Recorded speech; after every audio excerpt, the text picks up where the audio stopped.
بسم اللہ الرحمن الرحیم۔ ایک عام سا پاکستانی ہوں، نجیب اللہ خان نچیز کا نام ہے۔ M B S real estate and builders Bahria town Rawalpindi کے پلیٹ فارم سے مخاطب ہوں۔ چند باتیں عرض کرنا چاہتا ہوں اپنے فلسطینی مسلمانوں کی مدد کے لیے ایک عام پاکستانی ہونے کے ناطے۔ ہمارے پاکستانی حکمران یا باقی مسلم ممالک کے حکمران کچھ کر رہے ہیں نہیں، اللہ بہتر جانتا ہے، مگر کچھ نظر نہیں آ رہا۔ ایک عام مسلمان ہونے کی حیثیت سے جو ہم کر سکتے ہیں وہ ضرور کریں گے، تاکہ قیامت والے دن فلسطینی مسلمانوں کے ہاتھوں میں ہمارا گریبان نہ ہو اور ہم شرمندگی سے بچ جائیں۔ ہم پر اس وقت فرض ہے ان کی مدد کرنا، تو عام مسلمان ان کی مدد کیسے کر سکتا ہے؟ میں مفتی تقی عثمانی صاحب کا بیان سن رہا تھا، اس میں وہ بیان کر رہے تھے کہ ایک تحریک چل رہی ہے، وہ اسرائیل اور امریکہ کی مصنوعات کا بائیکاٹ کرنا۔ یہ بھی کچھ غیرت مند مسلمان تحریک چلا رہے ہیں اور سنا ہے اس کا کچھ اثر بھی ہو رہا ہے۔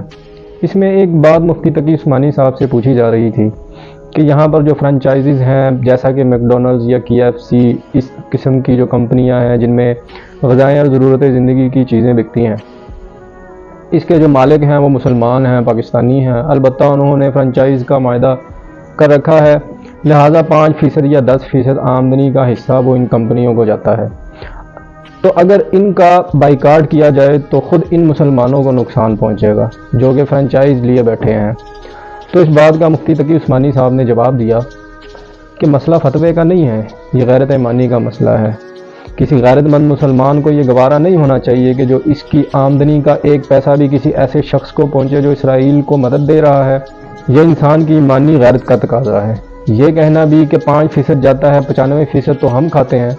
ارے بھائی 95% آپ کھا چکے، بہت الحمدللہ، کافی آپ نے نفع بنا لیا ہے۔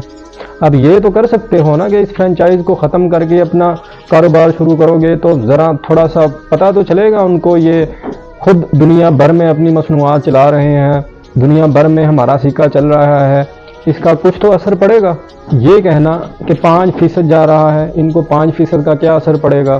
آپ ذرا یہ سوچو کہ اگر میری آمدنی کا 5% نہیں 1% کسی ایسے شخص کو پہنچ رہا ہو جو میرے باپ کے قاتل کی سازش کر رہا ہو، گوارا کرو گے؟ میری آمدنی کا 1% ایسے شخص کو دیا جا رہا ہے جو میرے باپ کے قتل کی سازش کر رہا ہے یا میرے قتل کی سازش کر رہا ہے، یہاں اس کو 1%، 2% یا 5% سے ناپو گے؟ لوگ فتوے کی بات کرتے ہیں، یہ فتوے کا مسئلہ نہیں ہے، یہ غیرت ایمانی کا مسئلہ ہے، اور غیرت ایمانی کے تحت کسی غیرت مند مسلمان کو اس کا اقدام نہیں کرنا چاہیے۔ لہٰذا یہ بھی ایک کوشش کا حصہ ہے۔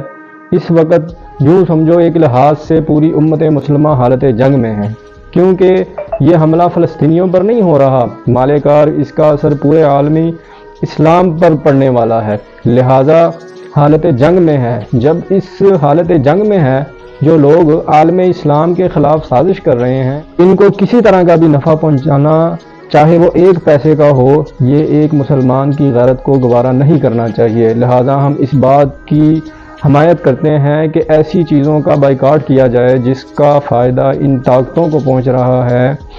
تو ادنا ہی کوشش کرو، اللہ تعالیٰ سے دعا جاری رکھو، کوئی وقت خالی نہ جائے جس میں اللہ تعالیٰ سے نہ مانگا جا رہا ہو، اور پھر اللہ تعالیٰ کے فیصلے پر راضی رہو۔ پھر جو اللہ کا فیصلہ ہے وہی برحق ہے، وہ ہماری خواہش کے مطابق ہو تو برحق ہے، وہ ہماری خواہش کے خلاف ہو تو برحق ہے۔ بس یہی پریشانی کا علاج ہے۔ اللہ تبارک و تعالی ہم سب کو اس پر عمل کرنے کی توفیق عطا فرمائے۔